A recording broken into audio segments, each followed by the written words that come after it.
तो दोस्तों पिछली वीडियो में मैंने इस कहानी का पहला भाग सुनाया था। अगर आप लोगों ने इस वीडियो के पहले पार्ट को नहीं देखा है तो प्लीज़ अभी चैनल पे जाइए और इस वीडियो का पहला पार्ट देखिए, और ऊपर आई बटन में भी मैं आप लोगों को वो पहला पार्ट दे दूंगा। तो आगे कहानी की तरफ बढ़ते हैं, और चैनल को अगर सब्सक्राइब नहीं किया है आपने तो चैनल को प्लीज़ जल्दी से जल्दी सब्सक्राइब कर लीजिए। जूही हैरान होकर उनकी बातें सुन रही थी। अवंतिका जी का दिल तड़पने लगा। उनका जख्म तो नासूर बन ही चुका था, और अब उनकी खुद की बहू के साथ भी इतिहास को दोहराने की कोशिश की जा रही थी।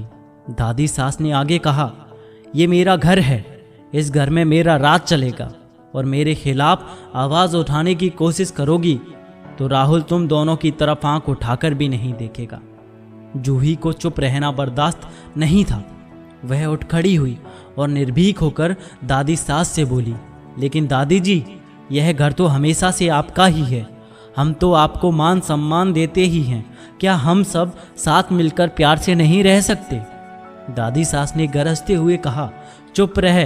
ये प्यार मोहब्बत के चोचले मुझे मत दिखाने की कोशिश करना।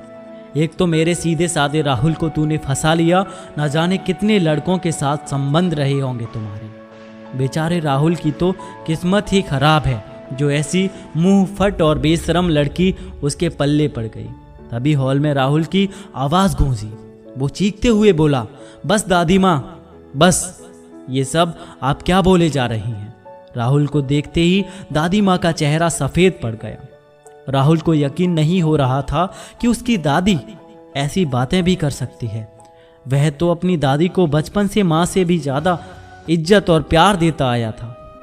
वह सिर पकड़कर सोफे पर बैठ गया। बचपन से लेकर आज तक की सारी बातें रह रहकर उसकी आंखों के आगे आने लगी, और अपनी दादी द्वारा बताई गई झूठी बातों की सच्चाई आज उसे नजर आने लगी थी। उसकी आंखों से पश्चाताप के आंसू बहने लगे। दादी माँ तो जड़ होकर एक कोने में खड़ी थी। उन्हें समझ नहीं आ रहा था कि अब वह क्या बोले। अवंतिका जी का झिझकते हुए राहुल का माथा सहलाने लगी। राहुल ने नजरें उठाकर अपनी माँ की तरफ देखा। उसकी आंखें लाल हो चुकी थी।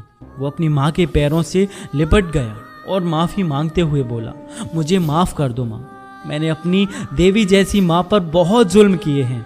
हमेशा दादी की बातों को सही मानकर मैं आपसे नफरत करने लगा।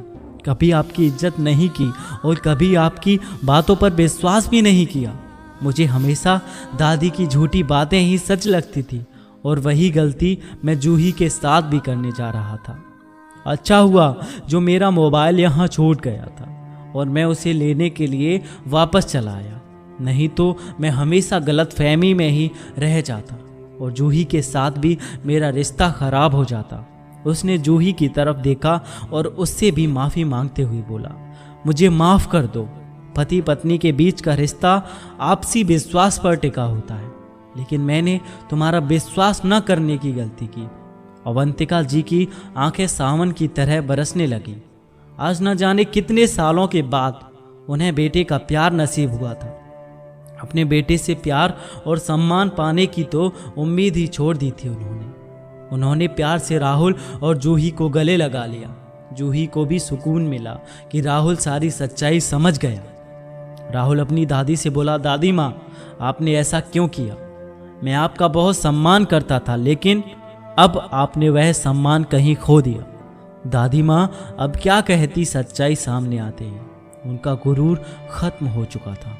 राहुल ने दादी से कहा, आप घर की बड़ी हैं, आपका स्थान घर में सबसे ऊपर ही रहेगा, और मैं उम्मीद करता हूँ कि अब आप माँ और जूही को कभी भी गलत शब्द नहीं बोलेंगी। अवंतिका जी आज बहुत खुश थी। वह अपनी बहू को चुप रहना सिखा रही थी, लेकिन किस्मत ने कुछ ऐसा खेल खेला कि आज उनके दामन में खुशियाँ ही खुशियाँ थी। तो दोस्तों, उम्मीद है आपको ये कहानी पसंद आई होगी।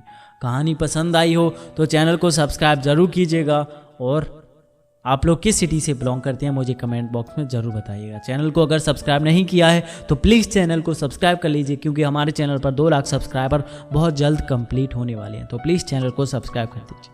मिलते हैं अगली वीडियो के साथ, तब तक के लिए साइनिंग ऑफ SST मोटिवेशन।